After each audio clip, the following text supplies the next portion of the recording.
नमस्कार, मैं रीनू यादव आप सभी दर्शकों का अन्नदाता कार्यक्रम में स्वागत करती हूं। किसान बहुत परिश्रमी होते हैं। वे खेतों में जी तोड़ मेहनत करते हैं। जो अनाज, फल और सब्जियां उगाते हैं, हमारे देश की अर्थव्यवस्था का लगभग समूचा भार उन्हीं के कंधों पर ही है। ऐसे ही भारतीय किसानों को खेतीबाड़ी से जुड़ी बहुत सी नई, रोचक और लाभकारी जानकारियां देने के लिए हर रोज सुबह हम आपके साथ आते हैं। तो चलिए कार्यक्रम शुरू करने से पहले देखते हैं क्या है आज के अन्नदाता में। एंथोरियम फूल की खेती है फायदे का सौदा। सेब की फसल में कीट रोगों का नियंत्रण करना है जरूरी।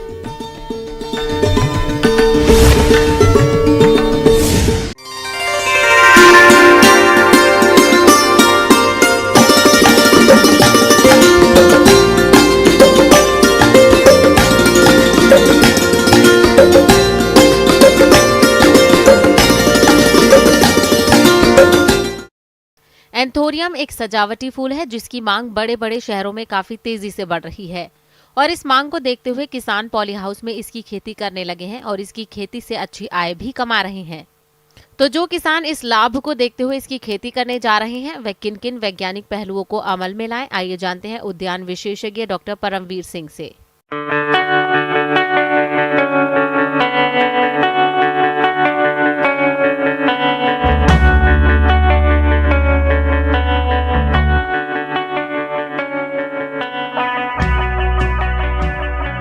कि एंथोरियम की खेती कैसे की जा सकती है। ये एक बहुत ही लाभदायक फ्लावर है जिसमें के कारण, क्योंकि इसका जो कट फ्लावर है उसके साथ साथ इसका फोलिएज भी मार्केट में बिकता है।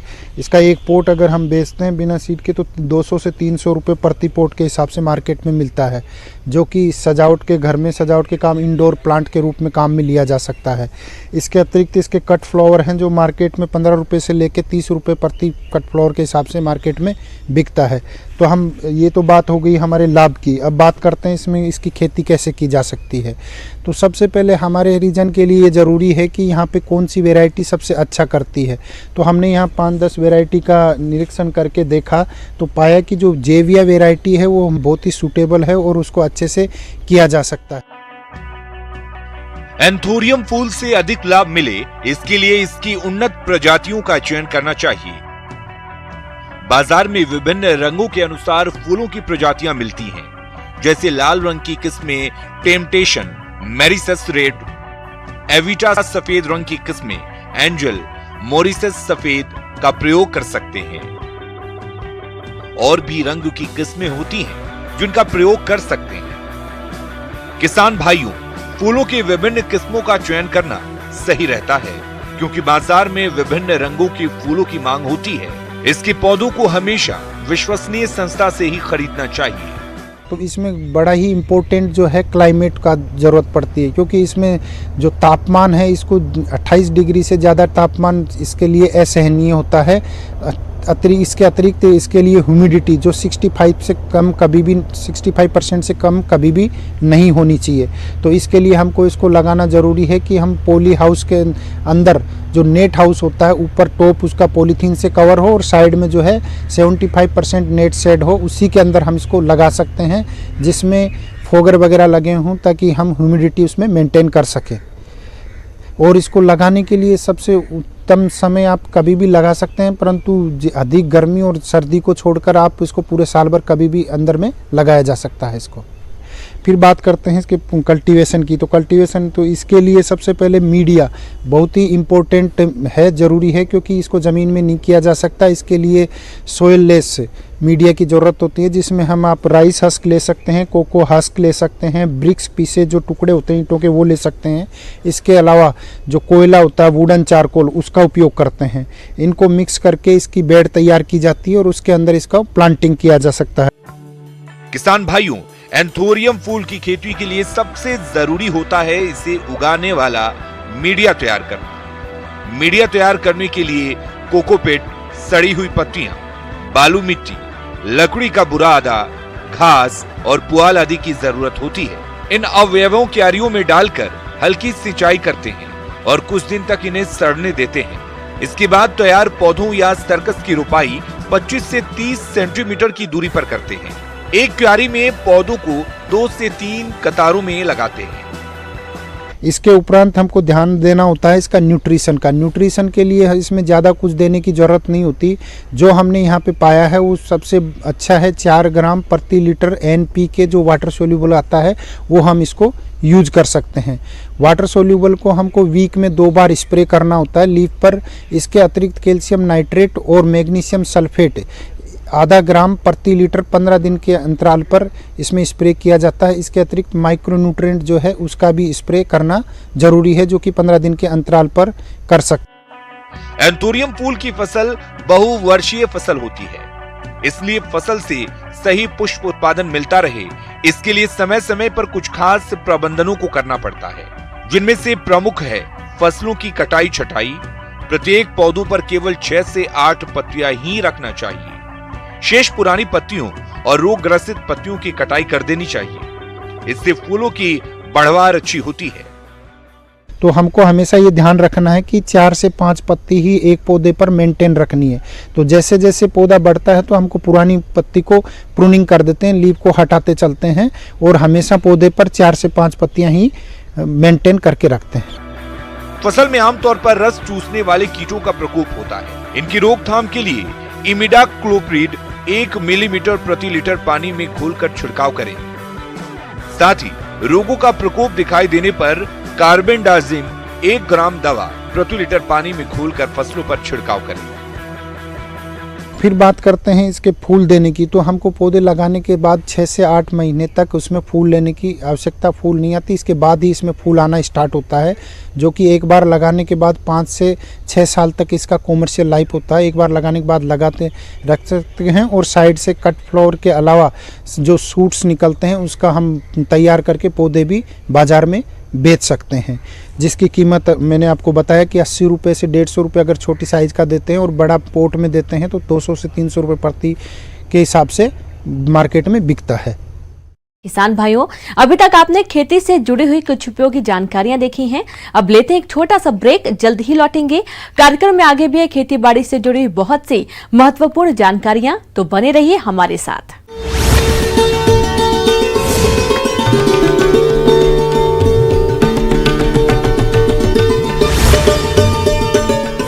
जो प्रदर्शन कांग्रेस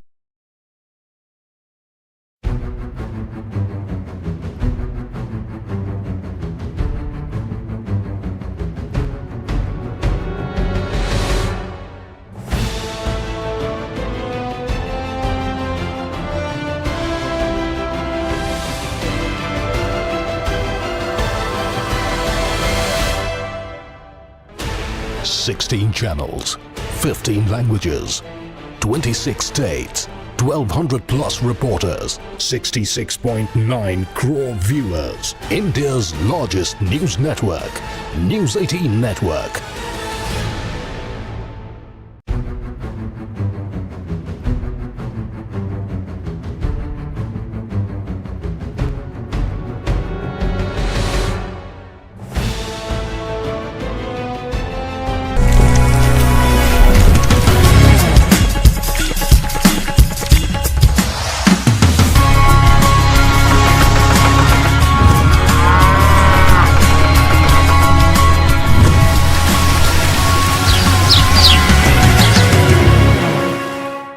ब्रेक के बाद आप सभी दर्शकों का अन्नदाता में स्वागत है। चलिए अब रुख करते हैं अगली कड़ी की ओर।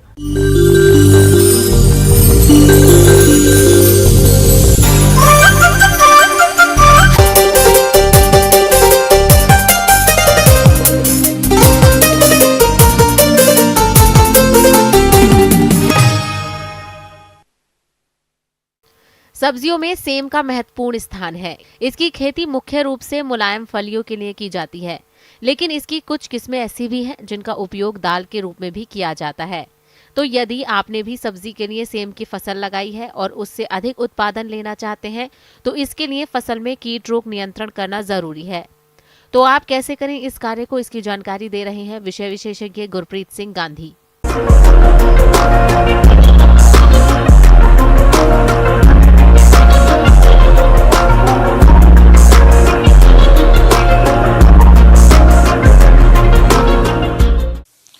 किसान भाइयों, हम बात कर लेते हैं सेम की फसल की। तो सबसे पहले जो है अभी वर्तमान समय को देखते हुए फसल सुरक्षा जो है एक महत्वपूर्ण पहलू है।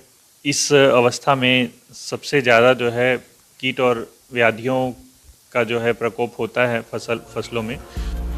किसान भाइयों, सेम की फसल में माहू कीट का प्रकोप अधिक होता है, जिसके कारण फसल कमजोर हो जाती है। इसलिए आप इसकी पहचान कर समय रहते नियंत्रण कैसे करें, इसकी जानकारी कुछ इस प्रकार है। तो हम बात कर लेते हैं सबसे पहले सेम की फसल में लगने वाले कीटों की।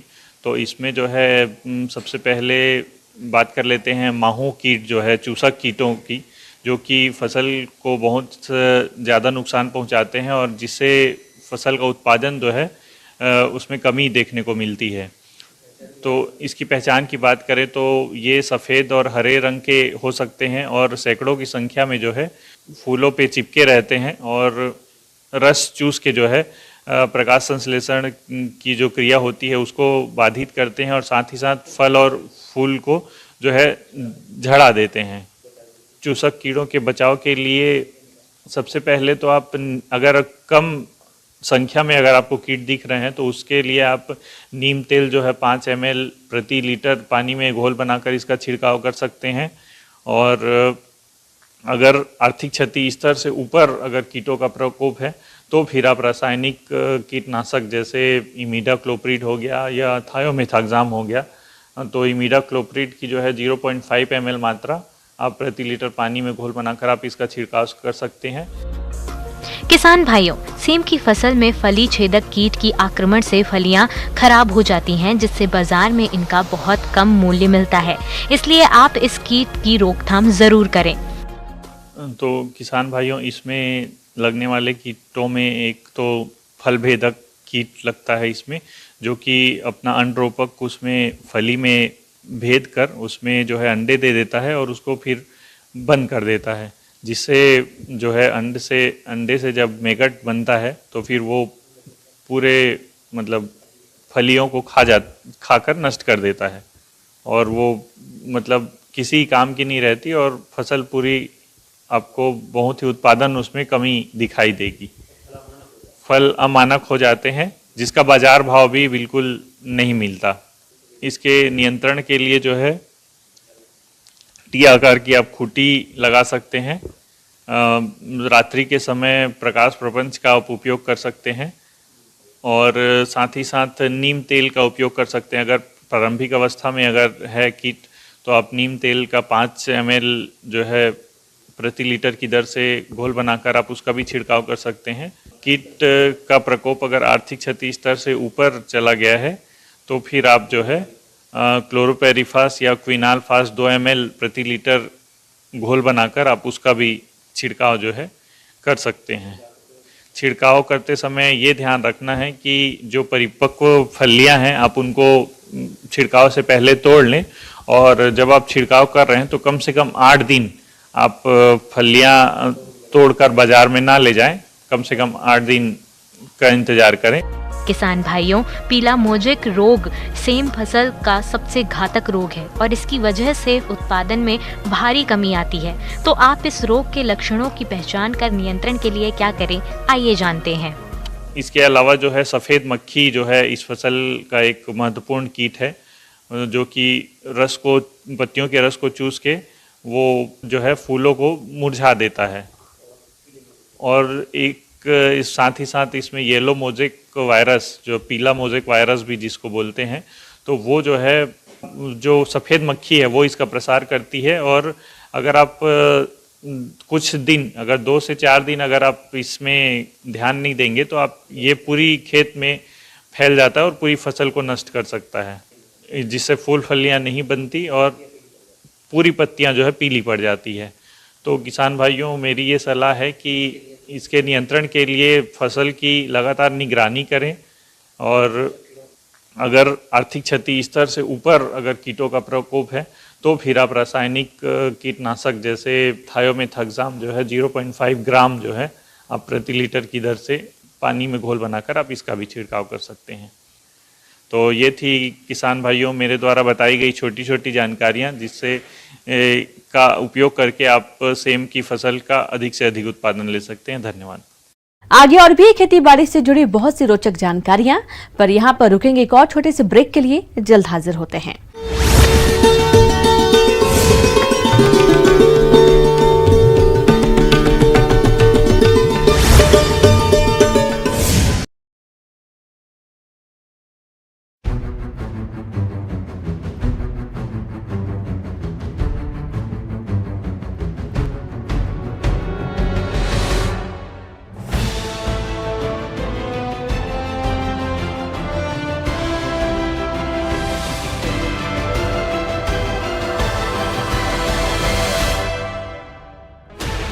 Sixteen channels, 15 languages, 26 states, 1,200 plus reporters, 66.9 crore viewers. India's largest news network, News 18 Network.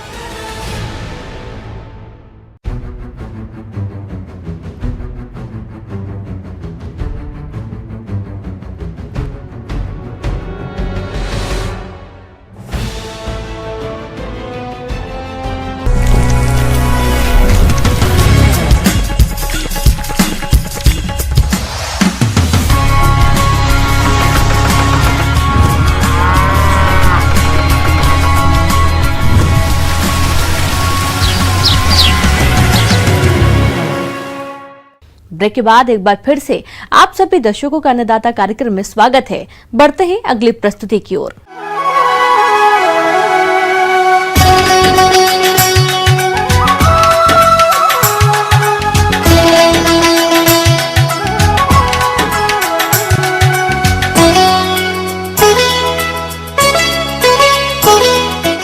हमारे प्रदेश के जिन किसान भाइयों ने मिर्च की खेती की है, उनको इस फसल से अधिक पैदावार मिले, इसके लिए मिर्च की फसल में कुछ कार्यों को करना जरूरी होता है। तो किसान भाई इन्हीं सब कार्यों को कब और किस तरह से करें, इस बारे में जानकारी दे रहे हैं विषय विशेषज्ञ शिशुपाल सिंह राजपूत।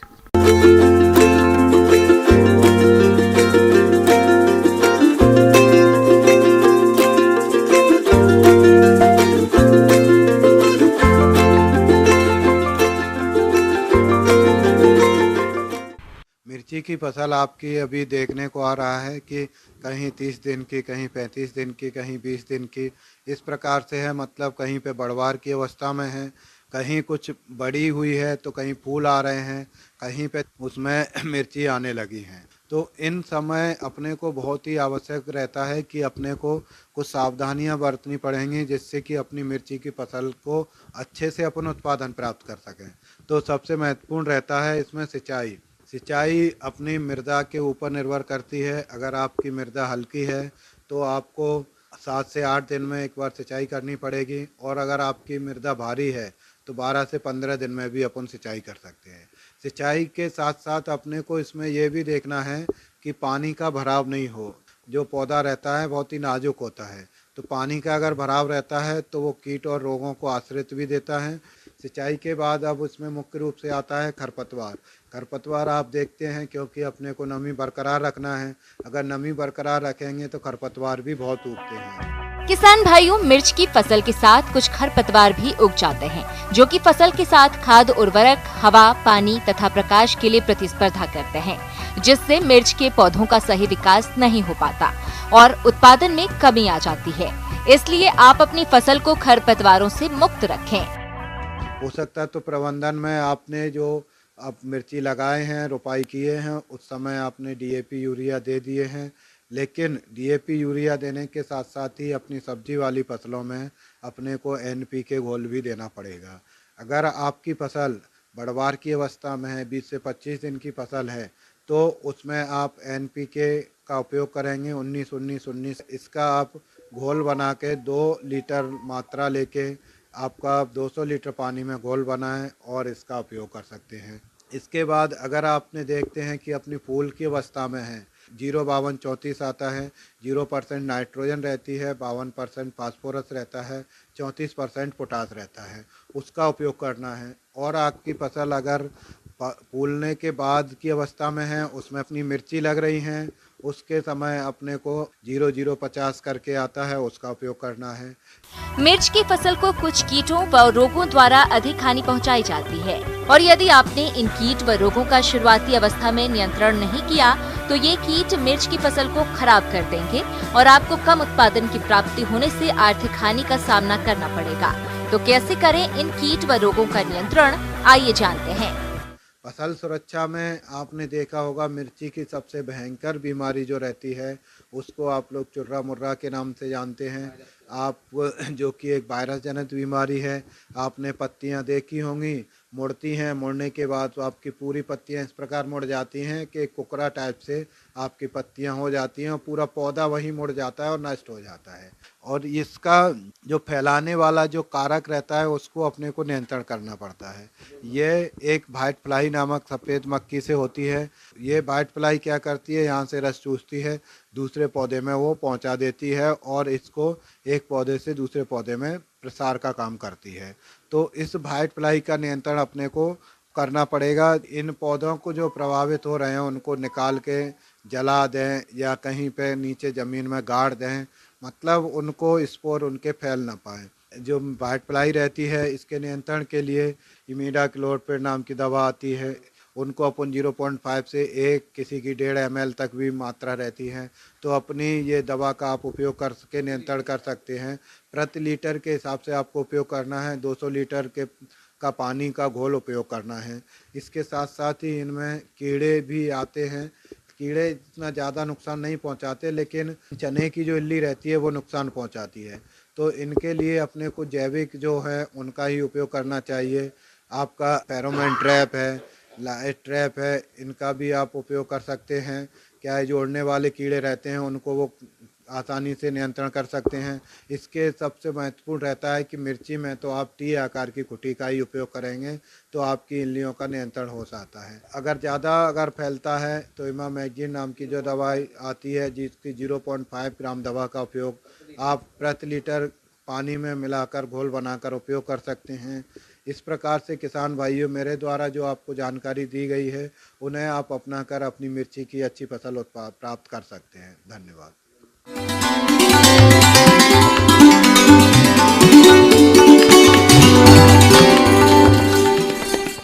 अन्नदाता हेल्पलाइन निःशुल्क फोन संपर्क सेवा के माध्यम से आपके द्वारा पूछे गए प्रश्नों में से 1 या 2 महत्वपूर्ण प्रश्न को हम अपने कार्यक्रम में शामिल करते हैं और इसी के तहत आज का चयनित प्रश्न और उसका जवाब इस प्रकार है। आज की अन्नदाता हेल्पलाइन में हमने जिस प्रश्न को शामिल किया है उसे पूछा है गांव मातूर, जिला अलवर के रमेश कुमार ने। आपके करेले के फल काणे हो रहे हैं, आप इसके नियंत्रण के लिए जानकारी चाहते हैं तो इसके लिए देखिए कार्यक्रम का यह अंश।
आइए अब एक नजर डालते हैं राज्य के कुछ चुने हुए मंडियों के प्रमुख फसलों के बाजार भाव पर।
किसान भाइयों, अन्नदाता आपकी सेवा के लिए संकल्परत है। कृषि संबंधित समस्या एवं सुझावों के लिए आप हमें इस पते पर संपर्क कर सकते हैं। प्रोड्यूसर अन्नदाता news 18 Rajasthan, Ramoji film city Hyderabad 501512। साथ ही आप हमें ईमेल भी कर सकते हैं। हमारा ईमेल है p18annadataraajasthan@nw18.com। और इसके अतिरिक्त आप हमें निःशुल्क हेल्पलाइन नंबर पर सोमवार से शनिवार सुबह 10 से शाम 4 बजे के बीच संपर्क कर सकते हैं। किसान भाइयों, अब समय हो रहा है आपसे विदा लेने का, तो हमारी अन्नदाता टीम को दीजिए इजाजत। कल फिर आपसे मुलाकात होगी कृषि संबंधित कुछ और महत्वपूर्ण जानकारियों के साथ। नमस्कार।